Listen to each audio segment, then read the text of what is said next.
friends. Welcome to episode 46 of School Librarians United. I am your host, Amy Herman. This podcast is dedicated to the issues and challenges school librarians face every day. As a school librarian for going on 13 years, I found myself asking the question, where is the podcast that will help me do my job? I wanted a podcast which addressed the nuts and bolts of running a successful library program. I don't claim to have the answers, but I hope that this is a platform to share resources and exchange ideas. Now is a perfect time to mention that the ideas expressed either by myself or my guests in this podcast are our own and do not reflect those of our school districts. When incorporating research, I always cite my sources. So whether you are a novice or a veteran school librarian, this podcast has something for you. This past week, I enjoyed connecting with listeners, Nikki in Texas, Tracy in Washington, Jacqueline in Wisconsin, Christine and Mariella in Illinois, and lastly, friends Amanda and Tiffany in Louisiana. I welcome you and all listeners to reach out with your feedback and episode suggestions, either on Facebook, Twitter, or the email address schoollibrariansunited@gmail.com. If you include your mailing address, I will be sure to send you a podcast sticker. And now for today's episode, Littles in Our Libraries. Before I begin today's episode, a couple reminders. Today's show's notes are especially valuable. I've compiled an at-a-glance resource page with most of the links I mention in the show. Be sure to download this and share with other school librarians who teach littles. Another thing worth mentioning, I don't get into accumulating stuff because I cover multiple buildings. I avoid purchasing items which have to be carried around all day.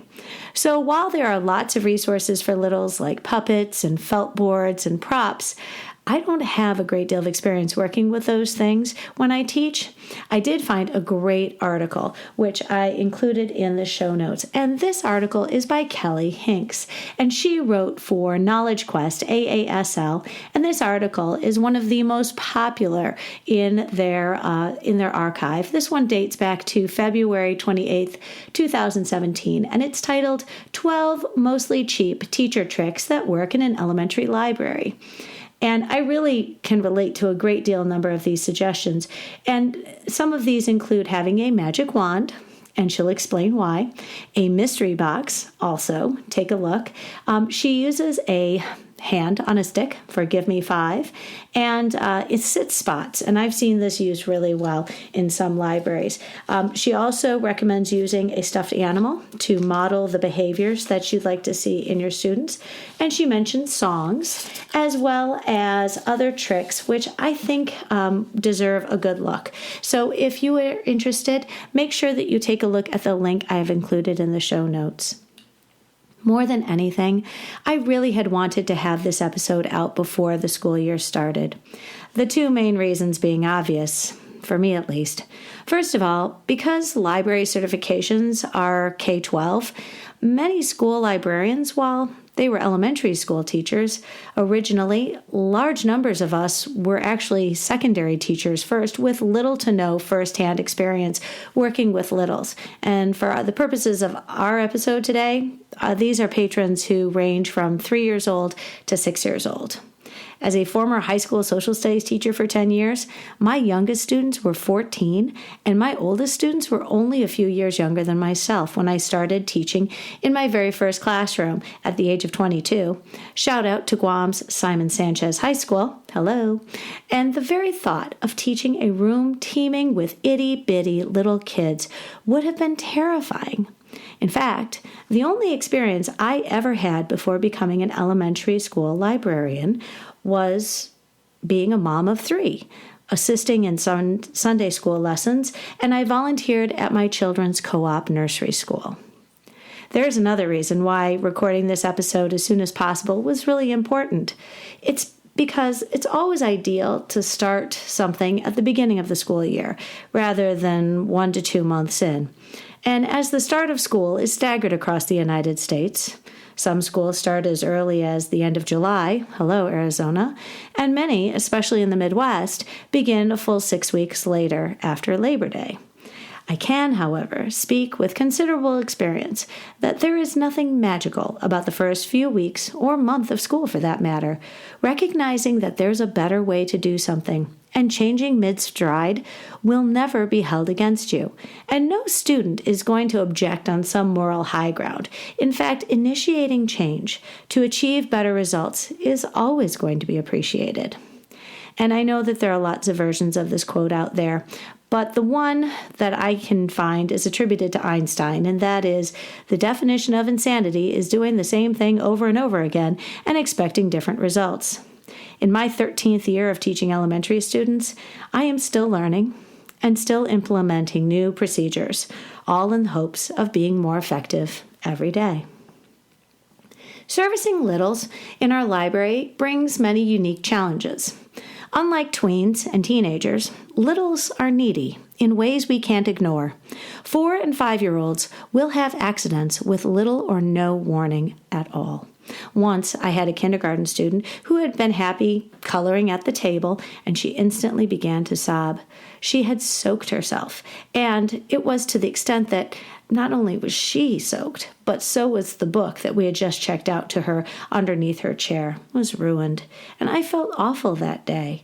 Now, most seasoned teachers who work with our youngest students build in bathroom visits before they come to library, but that isn't always going to guarantee that there won't be a need to leave the library to go to the restroom. And in this particular case, I just didn't see the signs and got distracted and had a considerable mess to pick up as a result.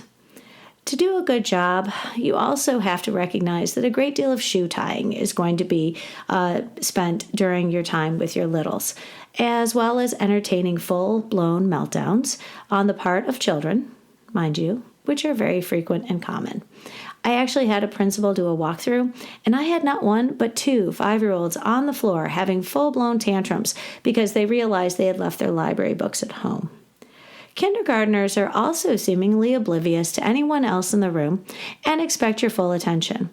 They are also equally unfamiliar with the concept of personal space, as it evidenced by how often I was violated with pokes and random taps on my body to get my attention. I will say, there are some character traits of littles which you can capitalize on. Littles, like most lower elementary students, have an incredibly innate sense of justice and a moral compass.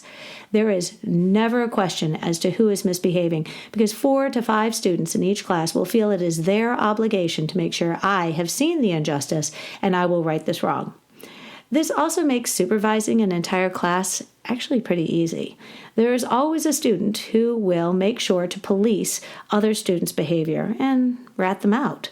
While this behavior isn't one I condone or encourage, I also have no problem using this tactic when I don't have an assistant and I'm trapped working behind the circulation desk. Furthermore, kinders are incredibly task-oriented, and they will pounce on the opportunity to distribute baskets of crayons, push in the chairs, wipe down tables, hand out bookmarks, and retrieve shelf sticks which are left scattered. Because all elementary students are accustomed to having jobs in the classroom, it makes sense to put them to work in the library. I've included a short list of library jobs on the resource page in the show notes. Rather than have an elaborate way of keeping track of which students are assigned to which jobs, I do have a numbering system at the table which makes it easy and takes a few minutes to replicate. I'll attach a link in the show notes. I number the seat spots with laminated signs. If the table is circular, I have a circle, and the table spot is numbered with a 1, 2, 3, and 4. My rectangles have an 8.5 by 11 piece of colorful cardstock with a 1, 2, 3, 4, and a 5 on one of the ends. I don't adhere these table spots to the tables themselves, as our libraries are used all day, every day, and into the evening for lots of different occasions, but I do carry them around and have a set with each of my buildings. When I teach, I have numbers, and I'll call out the jobs. Would chair number 2 get the crayons? Number 3 do a floor check. Number 4 can pass out the pencils. When it comes to procedures, I have to say, students crave it. They appreciate the comfort that comes with the familiar, consistent routines. I'm not going to lie, there is a considerable amount of work on the back end, but it always pays off. Routines are key, repetition becomes familiar, and it becomes expected for all students when they come into your library. My classes are 45 minutes long because I provide teacher release time. For my littles, kindergarten, young fives, and first grade, I always do a story time, table time, then book checkout. In my At a Glance, I have lots of picture books, which I encourage you to use during story time while familiarizing your littles with the library and book checkout. I do want to acknowledge at this point that many of these book titles came from discussion boards on the library Facebook groups. But some of these picture books include We're Going on a Book Hunt, Miss Brooks Loves Books and I Don't by Botner, Goldie Socks and the Three Librarians by Hopkins, Charlie and Lola, But This Is My Book, Barbara Billingsley Borrows a Book, Library Lion, which you can find on Storyline Online, Library Dragon, Lola at the Library, Mr. Wiggle, which I heard was out of print, but you can definitely find copies of this on YouTube, Manners in the Library, and Manners with a Library Book by Carrie Lynn Finn, Splat the Cat and the Late Library Book by Scotton, A Book for Chester, and A Library Book for Bear. And this is the one that I used, and then I lost my voice a couple weeks ago. When it comes to littles, I highly recommend you take the time to make seating charts, both for your story time area and for your table time. Creating 2 seating charts for each class is incredibly time consuming. However, if you're lucky to have access to students' school photos, that's sometimes a wait, however, because the pictures aren't taken and it takes a while to download those into the computer. But if you do have access to the students' school photos, once they become available, generating a photo seating chart is incredibly helpful in learning all these new students' names really quickly. And especially when you have guest teachers, they will very much appreciate having photo seating charts. Having also assigned seats for my students eliminates this race to sit down next to your best friend. It eliminates disappointment. It eliminates that element of concern or anxiety. Where am I going to sit? Who do I get to sit next to? I have used with a great deal of success ABC rugs, ABC carpet squares, and these also, I like the flexibility of the squares because I teach in one library where we have risers. And the risers, there's a series of 3 steps, and there's plenty of room for these ABC squares to go on them. And I have a row of 10, a row of 10, and then a row of 6. The ABC rugs are great because obviously you're not picking up and putting down the alphabet tiles. But, if you're using risers, the squares work perfectly fine. These tend to run, the carpet is the most expensive, starting at least $250. You can get them in, I think, the Scholastic resource catalog, possibly still. The ABC squares, I've included links in the resource page. I've also found a much cheaper solution.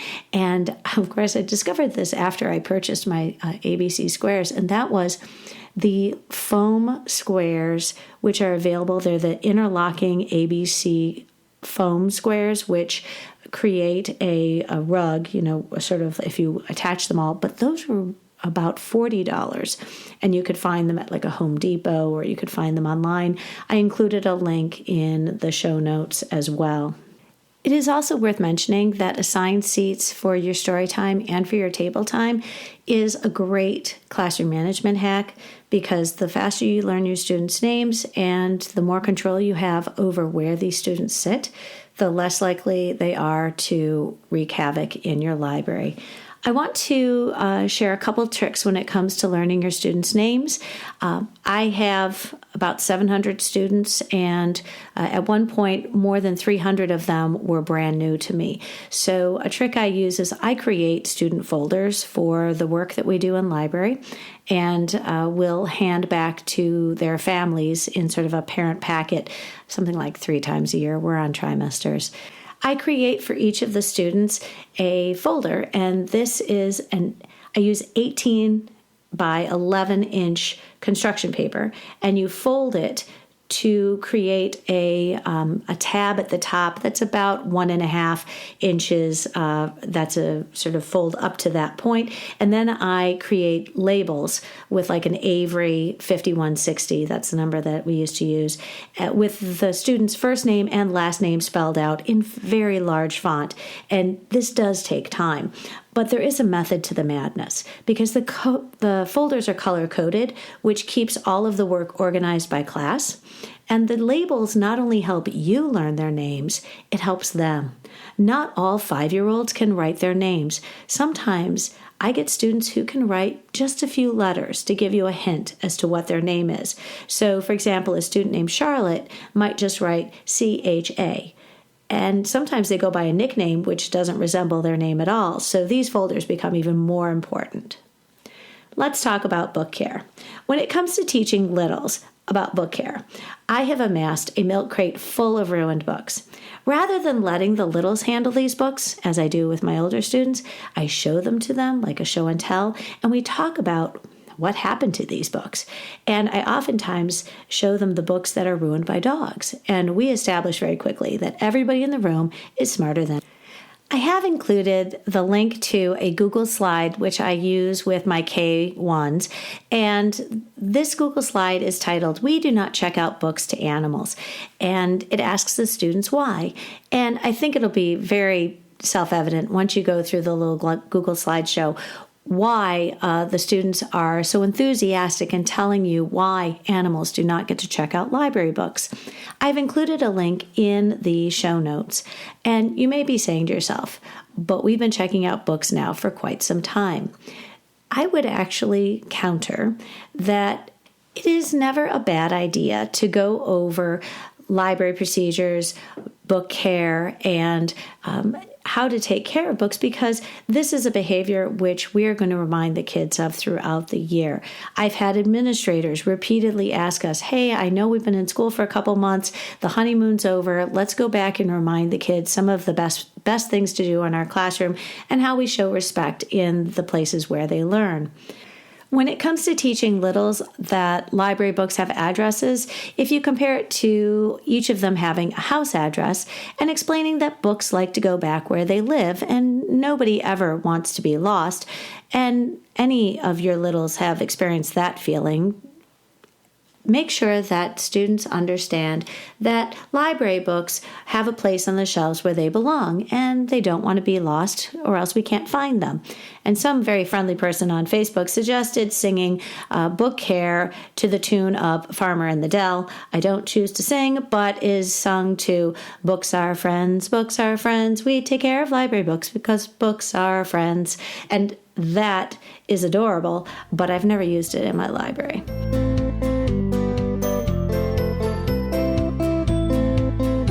So let's talk about book checkout with littles. I am familiar with the library procedure of checking out one table at a time with our smallest patrons. I have declined because I much prefer an all-at-once approach. It can be very chaotic, and it does mean that we will have more time at the end of each of our library visits to encourage and teach the very important skill of reading a library book until the teacher arrives. So it really is a matter of personal taste. I've heard a lot of people who do centers so that they can rotate students in and out of book checkout.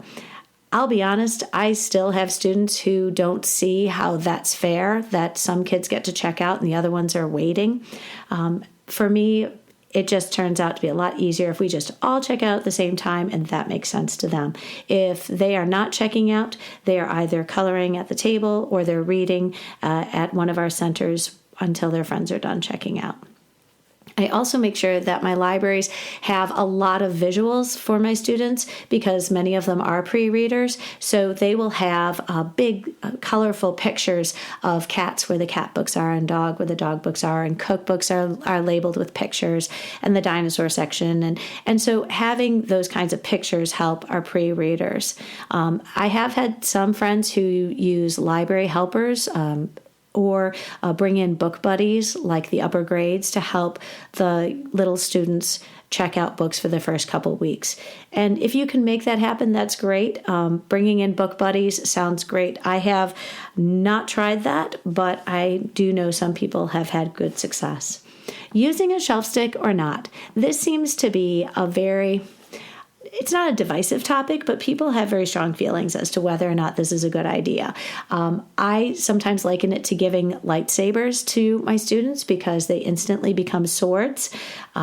The elementary librarians in my district have all agreed to use shelf sticks, and I'll be honest, because we share students and oftentimes our building assignments change, it makes sense if we can all agree on one approach.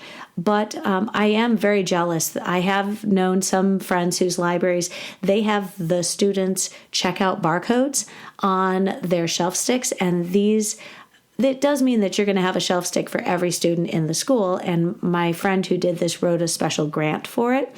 But it meant that each time a class arrived, she pulled out like a tumbler and pulled the shelf sticks out for each of those students, and it had their patron barcode on the end, and therefore they would never leave their barcode in the shelf. They would never lose it, and you could also quickly tell who was in the library if there were shelf sticks left behind. Those kids were absent. Really great idea. I would love to replicate it, but it requires a certain amount of an investment. And then when the oldest kids graduate, their cards or their shelf sticks, you remove that barcode off, and those become the kindergarten shelf sticks for the next year. I have heard some librarians say it's very successful, a pull and peek approach, where you simply pull the book out just a little bit, take a look at it, and then put it back in. I did include a link in one of the YouTube playlists that I've included in the resource page about the Hokey Pokey song and doing the shelf marker sort of hokey pokey. I know that, especially with our very little students, doing a table checkout isn't uncommon. For many years, I checked out books to 2 preschool programs, and we did a table checkout. So I would I'd have 2 tables full of nonfiction books and 2 tables full of picture books, and I sort of systematically went through my collection. My picture books went alphabetical, so I'd pull A books one day or B books another day so that I wasn't pulling the same ones. Similarly, I would sort of rotate through my nonfiction, and that was fun. The kids didn't seem to pick up on the fact they didn't get to choose from the rest of the library because they were 3 and 4 years old. I've heard of some individuals who use like bin checkouts. So the books, instead of being lined on the shelf, are actually in bins. I myself have never tried that, but it sounds like it would be very manageable because you could control which books they're looking at. I've also heard of using a smaller cart, although I've not tried that. And in some cases, I've heard of individuals who don't check out books to the littles for a couple weeks just until library procedures are locked in. I will say we start with checkout in the whole library, and I do sort of delineate, hey, here's our picture book section, and we're going to go over and look at some of our fact books. What kind of fact books are you interested in? But I don't cordon off my students. I give them the full range of the library with the understanding that not every book in this library is meant for them. If you can use some sort of tape on the floor to show the students where they need to line up in order to check out their books. When I worked years ago in a very older building, the carpet was so tired that my custodian didn't care that I had used duct tape. I know in my current building, I think the request was that if I put tape on the floor, I use like a painter's tape, which can be pulled up without leaving any residue. But using some sort of tape to show the kids where they should be lining up to check out, and when they're done checking out, where they're going to line up. I did want to make sure to include some resources I use. These are sort of sanity savers because working with littles every day is a lot like teaching a room full of squirrels. I think it's really important to not just plan brain breaks, but also opportunities for movement. It's not just a appreciated, but it really is going to allow the kids an opportunity to get up and move around, and it really does help your overall classroom management when you're dealing with really little students. I've included some of these links in my at a glance at the end of the show notes. Make sure that you download those so you can incorporate these into your lessons. But I included a bunch of dance parties, and these are fun. I have an anytime dance party. I also include, which is very timely, a Halloween dance party, which you can do, and a Christmas dance party. And these are fun because they're anywhere from 5 to 10 minutes long, and you give the kids some sort of space in your library where it's safe for them to dance, establish some rules, no rolling on the ground, no pulling at each other, and no running through the bookshelves. But the dance parties are very much appreciated. Another activity that I like to use during the last few minutes of class are the flippity spinners. And these are sort of fun. I've included these before in another lesson called 45 Minutes Feels Like Forever. And these flippity randomizers are just spinners. And I've customized them with an A to Z, if the kids are on their A to Z spots, months of the year, and as well as questions about what are your favorites. And giving the kids an opportunity to spin the wheel is something that they've really enjoyed doing. When it comes to lining up for dismissal, it really helps if you know which classes use number order and which do not. And go with whatever approach is consistent with the classroom teacher. You should expect that there's always going to be a star student of the week or designated line leader. There is oftentimes a door holder student. And after that, you're either in number order or it's sort of a scramble. I've never understood the mad dash to be first. And oftentimes I'll ask the students if there was a present or a prize for the first student who gets back to class. If indeed the students are in number order, try to make sure that you're consistent with the classroom teacher.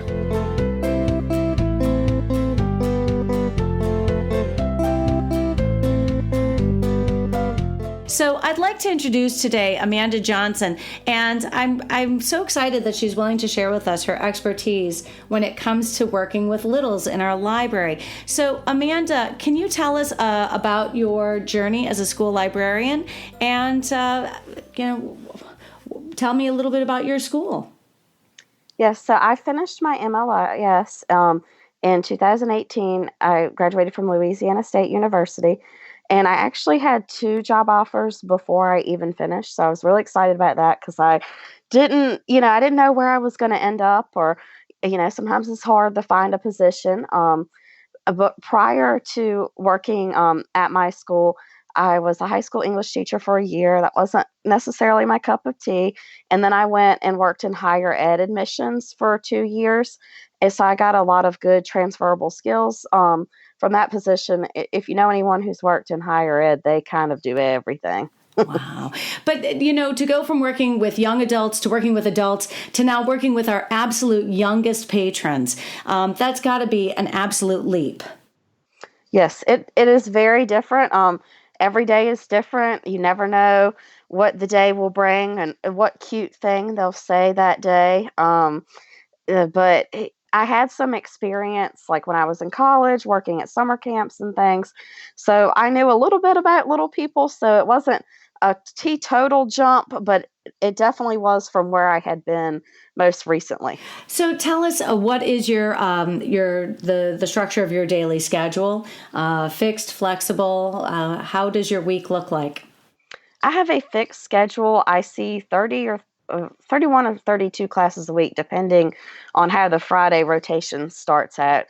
I have 40-minute class periods. I start the day with 5th grade, and I end the day with my kindergartners, which we're all pretty tired at that point. So some days can get really interesting. Yeah, I've had littles in the mornings, and I've had them in the afternoons. And it seems to me if you get them first thing in the morning, they're just waking up. If you get them just after lunch, well, rest time comes next. And if you get them right after recess, they're absolutely exhausted. So you really have to deal with what you've been given. Do they nap in where you're at? Our kindergartners don't have a rest time. We have a mandatory 30-minute rest time I for wish for we did. kindergarten. Yep, kindergarten and young fives. We have a young fives program here as well, and so yeah, mandatory rest time and lights off, and they have mats on the floor for half an hour at least. So That's awesome. yeah. So I was curious. Today's episode is all about littles in our library. And before we dwell on some of the more obvious challenges that come with working with our youngest patrons, can you tell us what excites you about working with these littles? Because it really does. I've been told it takes a very special person to be able to work with our youngest kids. Probably my favorite thing is how enthusiastic they are. Everything is new, everything is exciting. They love hearing my read alouds. They love when they get time at some of my stations with Legos. And they always have the best stories to tell, though. That adds a layer of interest. Everything is just so different. And the way they see things, it kind of amazes me. Like, looking at something for the first time. Well, as somebody who just finished teaching fifth graders, I didn't sense a great deal of enthusiasm when they came into the library. I think they were enthusiastic to not be in class. I don't think there was anything fascinating about being in the library. So let's address the structure of a lesson with your littles. So what does the typical lesson for your littles look like? So with kindergarten, they'll come in, and if they're starting the day at the table, I have four chairs at the table, and they sit two boys, two girls. With four different kindergarten classes, I couldn't keep up with, this kid is at this table. No, two boys, two girls. And we always handle book business, as we call it, our checkout at the beginning of the class. So they'll maybe start on a little activity while we're doing checkout. I might have a video playing, depending, and then whatever our lesson is will happen after checkout. I tried checkout at the end of class, but the problem with that was that sometimes I felt like we were running out of time. And I can see the argument both ways. I know I have tried it both ways, and I have found that on the one hand, doing your checkout at the beginning of the class is sort of nice because then you don't have to rush at the end. I know when I'm teaching a lesson, if I can tell the students, hey, everybody, I'm excited to do our book checkout. Let's finish what we're doing together so we can all check out books in a few minutes. So, I think there are definitely advantages both ways. There is something really great about using, for me, I'm teaching a 45-minute class, having that last 15 minutes of class for the checkout. And I think what I like is reinforcing the importance of sitting down and enjoying your library book for a few minutes before your teacher comes. And it's a skill to sit down and be able to read your book while you're also in the library. So can you tell me, let's talk a little bit about your procedures. You already mentioned that you do two boys and two girls at the tables. Do you have a place where you do your story time? And can you tell us a little bit about like story time with your kids and the procedures you use? Yes. So I do have a lot of flexible seating in my library. I have a very large space. I've got two couches that they love. Um, at the beginning of the year, we definitely start off everybody on the floor. And then as the year progresses, like I'll spread them out on the couches and on various stools because I have enough of that stuff for everybody to have a spot. But at the beginning of the year, I have these little, they're not the carpet spots like some people have with the Velcro backing. They're just like rubbery type things like you might would have in PE, like the little circles. So I kind of toss those out and they find like, I'm going to sit on this one, and that helps them from being right on top of each other. Yeah. Yeah. So we'll do that. And sometimes I have a TV in the library, and sometimes I'll put like a YouTube fireplace on it, and we'll get real cozy. One thing that we have done lately that they have loved is using the app Novel Effect. Have you heard of that? I have. It Oh, provides the sounds, but tell me what stories you've done with that. we did if you give a moose a muffin. So if you're listening and you're not familiar with Novel Effect, it adds sound effects to the story. So, I was reading if you give a moose a muffin and like every so often the moose would "Meow," that, moose noise that's really terrible that I probably shouldn't have just made. Do you need to have But the book in front of you, or can you read the app? some stories are on the app that you can read, but then some you need the actual physical book with you. Interesting. I love that. I definitely have tried different seating arrangements. I've seen pictures of your library online. I'm impressed you don't have anybody fighting over the green couches. They know if they fight, then everyone ends up on the floor. And Oh. really, right now, we have enough stuff that everybody can get something. I've got a lot of wobble stools. We just got some surf seats through a Donor's Choose project. Have you seen those? I have heard of them, but I'll be honest, I haven't purchased any. They're really cool. You kind of sit on there's like a seat part, and you sit crisscross applesauce with your legs wrapped around the um, kind of the center, and then there's like a tabletop surface for them to write on or to set their iPad on, And can you and they tell me love again those. what those are called? And maybe you could include a link in our show notes. Yes, they're called surf seats. They're on Amazon. I think they're like $25. Wonderful. Do you have an entire class set, or just enough for a couple kids? I have 10 of them. Oh, that's fantastic. I got to ask you, do you have a trick when you're reading your stories to the children? I found that they oftentimes have to tell you they all have that book, or they already read that book, or their teacher already read that book. Can you tell me, how do you address the story time when it just seems like all of them want to chime in at the same time? Oh yes, that's always happening. You'll read a story and they'll be like, "He had on a red shirt," and it's like, "My cousin has a red shirt," and I'm like, "Oh gosh." But in general, I'm like, "Okay, let's finish the story." And if they raise their hand, I'll kind of make the motion for them to put their hand down, so they don't interrupt. You just kind of have to deal with it as you go, and if it's too bad, I'll make like a, "Hey guys, let me get through the story," that kind of announcement. Yeah, when the kids like to tell me if they have that book at home, and I said, "Oh, you've got great taste. That's fantastic. Let's not spoil the story for your friends." And it can be a little difficult. Let me ask you about.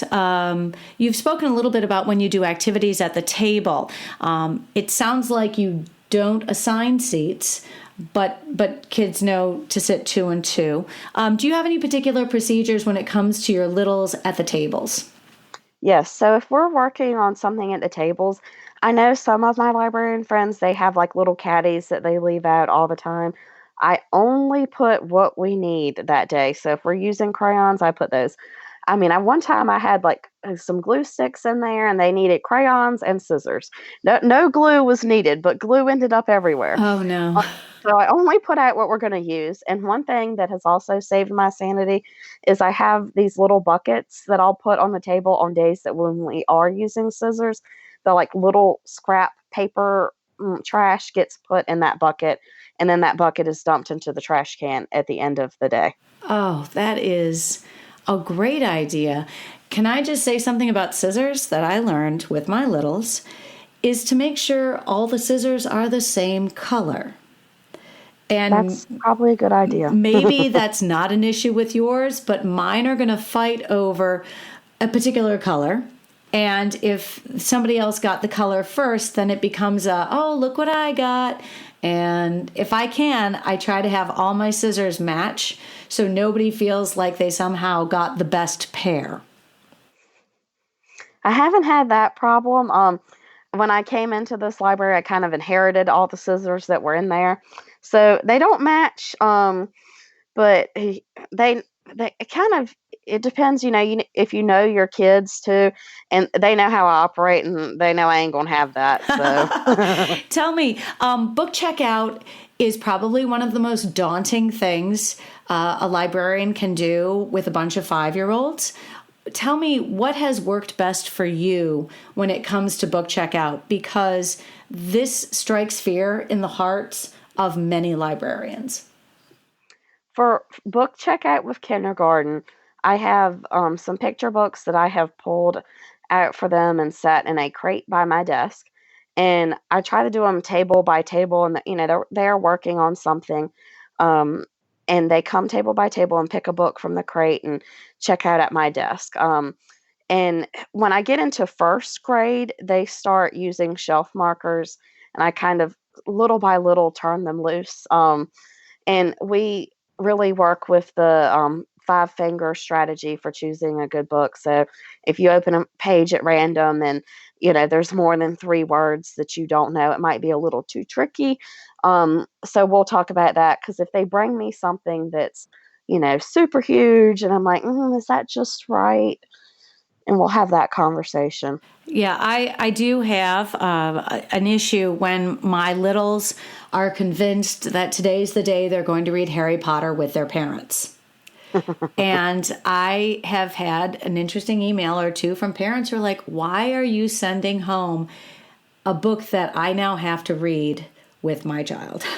As opposed to like a picture book. And, you really want to give these kids as much latitude as possible when it comes to checkout. But I only have so many copies of Harry Potter.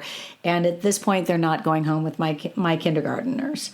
So I noticed that you start checkout right away. The first checkout, you hit the ground running. Do you have any sort of head start when it comes to getting your patron cards ready and your circulation desk ready before the school year starts?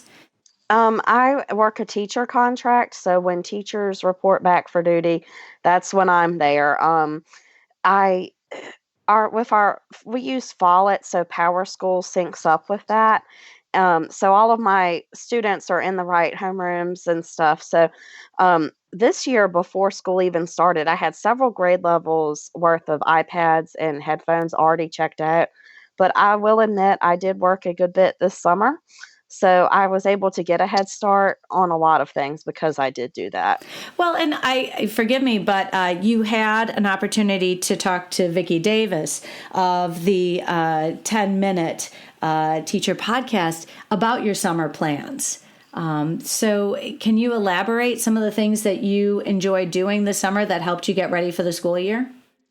Probably one of my favorite parts about this summer was just being able to read nonstop, because all the kids think I just sit in my room and read all day. So it was nice to get caught up. I also was able to visit a couple different libraries and kind of scope out some of the stuff they had and decide what else I needed for the collection. It was also good to take some time to look at some of my curriculum and what I was teaching, and what I could change, what I could add. Well, that kind of reflection on like year 2 of being a librarian is amazing. That's fantastic, because I know sometimes it can be very overwhelming to get through each day, starting off in the school library. I do want to hear a little bit about classroom management, because I learned my classroom management tricks when I was a long-term sub, working in different buildings. But what has worked well for you when it comes to your students in the library? My favorite thing right now is one of the things that I purchased over the summer, which is a classroom doorbell. It's basically just a wireless doorbell. So, there's the part that plugs into the wall, and then there's the button, which would traditionally be outside your door. But I push the button, and it's kind of like Pavlov's dogs. Like, they know it needs to be dead silent. And I actually recorded this video. I tweeted it the other day of my kindergartners. I started recording and they did not know. And my library paraprofessional, she hit the doorbell, and it was like mouse quiet. I mean, it was so silent. And I'm like, did y'all know she was going to do that?" And they're just looking at me so confused because they had no idea I was recording. No, if you that's okay. I'll include that little video in the show notes because Yes. it can I just ask, I mean, is that just what you practiced on the first day of library, or do they just, like with your first graders, do they remember, oh, she has this bell, or is it With something you tried out? Yes, so this is my first year using this, and I did have it set up on day one. So my kindergarten's the best at it because that's what all they've ever known me to do. And first grade and second grade are very good. My older kids, it takes a little more buy-in, but after a while, there's like a couple who, sometimes they just don't get it, and I do the, throat clearing, glancing over my glasses look, and then they fall in line. Well, I imagine because your second graders, third graders, fourth graders, and graders had a different librarian before you, that this batch of littles are going to be your students. These will be, you will get to watch these kids grow up. And at some point, they will have had you for 6 years as a librarian. And that kind of relationship building is amazing. I keep telling my para, I was like, "We've got them this good right now. Imagine them in, 3 years or so." I said, "We're really setting ourselves up, for a good time with them because we're laying down the foundation right now when they're little." Well, and relationship building. I mean, this is important. Just getting to become, you're their librarian. Amanda, would you mind telling me, you mentioned a couple other ideas when it comes to classroom management, in addition to your doorbell, and what other things have really worked for you? Just having my strategies in place. They know what to do when they come in and they immediately do it. And also having out what we need and then some things that we don't need or put away. I have a collaboration room in my library, and I used to have my Lego tables like out in the middle, but then I put them in the collaboration room, and they now call it the Lego room. And I don't even try to fight it; I just let them call it the Lego room. But having, if we're not using that, then it's out of sight. So that keeps them from like immediately running that direction. Sure. Yeah. So just having, some of the temptations that would get them, off task, put out of sight helps me a lot Well, too. I imagine that keeps them focused. Because it's very easy to get distracted. You did mention that you have an issue with tattling at this age group. Yes. The little kids want to tell you everything. He did this, he did that. And my rule is before I will hear it is I ask, "Are you tattling? Yes or no?" And some of them look at me like the first couple of times we do this, like, I'm an alien or something. And I'm like, "No, you need to answer the question. If you think about it, are you getting ready to tattle? Yes or no?" And sometimes they just won't even answer and they'll just walk off. And I'm like, Interesting. "Yeah, that was about to be a tattle." Yeah. Now, you also mentioned ask two before me, and I've not used that strategy. Is that something that works with your littles? It does. Even works with my bigger kids. If I give directions, and they have a question, sometimes they'll come up to me and I'm like, "Did you ask someone else? Because I know I said that." And they'll go off and get the answer that they need. When we have stations, I often have to remind them that my desk is not a station.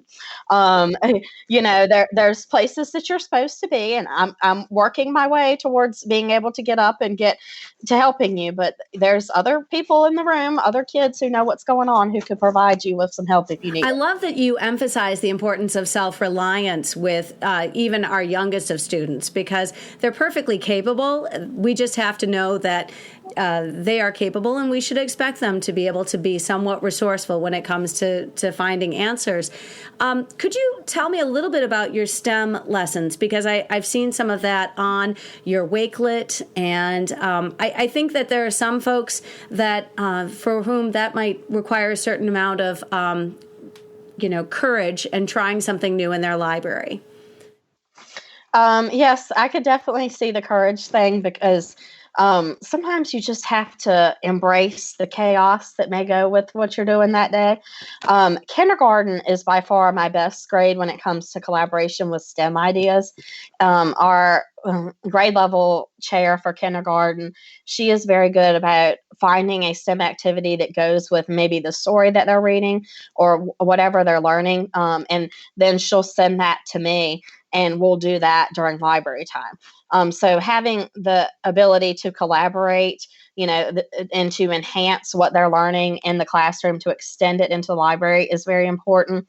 And even small things, like if I have a Lego station set up, we might have a little writing activity that goes with it. So, they're building and they're writing and it all links together. Sometimes I feel like people come into the library and think that my littles are just playing.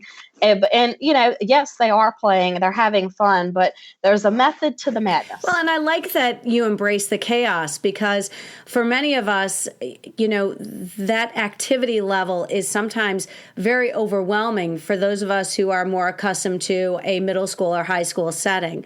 The volume is higher. We still emphasize the importance of inside voices. We're using our table voices. We're using our inside voices. But yes, there's a certain amount of controlled chaos. I really think that the collaboration piece is key, and the fact that you are welcome the input from the teachers means a lot. It's likely that more people will collaborate with you then. Yes, I've really had some great teachers with giving me ideas and different things that we can do. I've done some virtual reality with second grade and up. I haven't gotten brave enough to do that with my littles, but they love that. And, we'll go somewhere that relates to what they're studying. So just being able to take what they're doing and, that shows that I'm interested in what's going on in their classroom and I'm interested on how I can help them, reach the learning goals that they have set for their students. That's fantastic. I have to tell you, I stole an idea from Twitter, thanks to you. I now have a Bissell sweeper in my library because Homework Club is in the library 3 nights a week. And I came upstairs today to popcorn on the floor and pulverized goldfish crackers.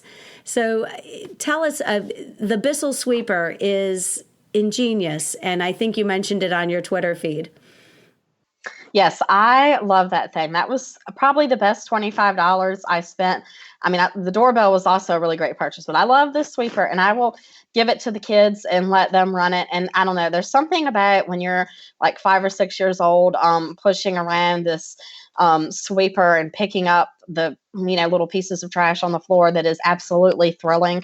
And I'm like, man, your parents need to give you like a dust rag at home if you're this excited about doing it at the library.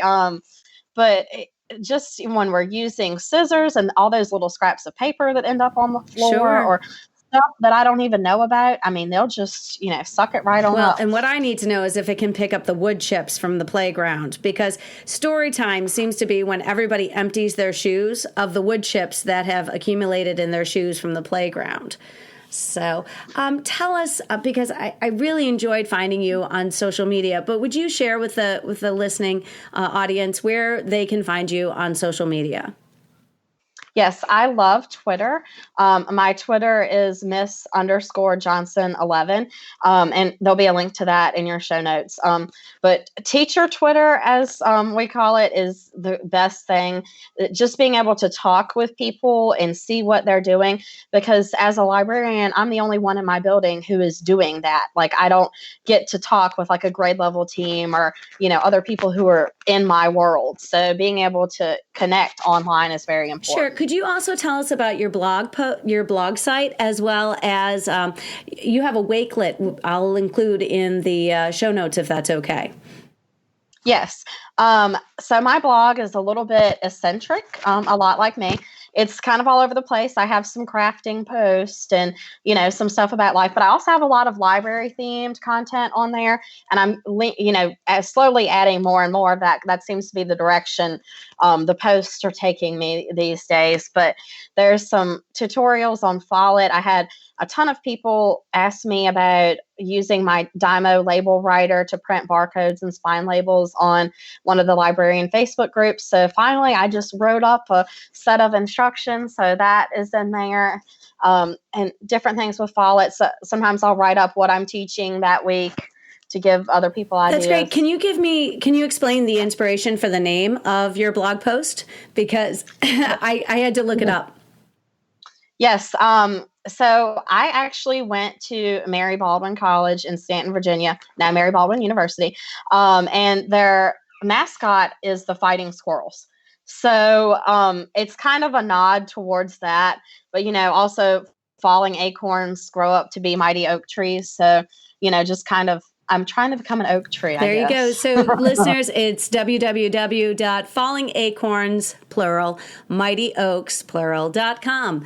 I can't thank you enough for agreeing to share your expertise, and I look forward to all your great ideas in the future. Thank you. It was great to chat with you. I'm really looking forward to hearing this. I'd like to extend a very special thank you to my guest, Amanda Johnson, whose resources made recording this episode so meaningful. I welcome you and all listeners to reach out with your feedback and your episode suggestions, either on Facebook, Twitter, or my email address, schoollibrariansunited@gmail.com. If you include your mailing address, I will be sure to send you a podcast sticker. Thank you for listening today. If you found this helpful, I'm sure that there are others you work with who might appreciate this episode, and please do share it with your department and your PLN. The topic of our next episode will be my interview with the EdTech trailblazer, Nikki D. Robertson. I hope you will tune in.